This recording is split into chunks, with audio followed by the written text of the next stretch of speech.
যাদের একটু বুদ্ধি কম তাদের হরহামেশায় অনেকে গাধা বলে থাকেন। বোকা অথবা কেউ কোনো কাজ না পারলে আমরা তাকে গাধা বলে থাকি। বোকা অর্থেও গাধা শব্দটি ব্যবহার করা হয়। মোট কথা, গাধা শব্দটা আমরা বেশি ব্যবহার করি নেতিবাচক অর্থে, কিন্তু গবেষণা বলছে গাধা কিন্তু মোটেও বোকা নয়, আর 5টা প্রাণীর চেয়ে অনেক বেশি বুদ্ধিমান। গাধার রয়েছে অবিশ্বাস্য স্মৃতিশক্তি। 25 বছর আগে দেখা এলাকা, এমনকি বহু বছর আগে দেখা গাধাদের তারা সহজেই চিনতে পারে। পাশাপাশি গাধা প্রচন্ড জেদি, আত্মরক্ষা করার প্রবল ক্ষমতা রাখে।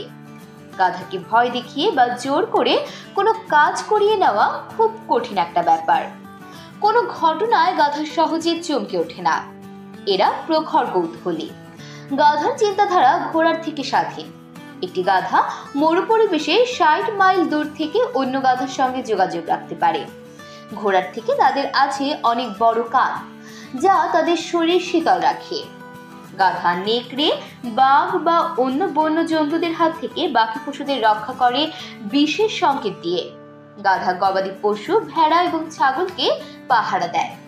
মিশরে ঐতিহ্যবাহী স্থাপত্যগুলির অধিকাংশ ধাতু বহন করা হয়েছিল গাধার মাধ্যমে।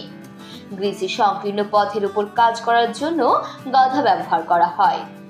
রোমান আর্মিরা গাধাকে কৃষিপালিত ও পণ্য বহনকারী প্রাণী হিসেবে ব্যবহার করত।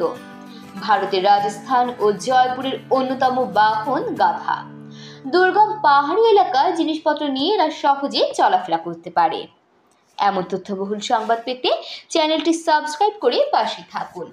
আর ভিডিওটি কেমন লেগেছে মন্তব্য করতে ভুলবেন না।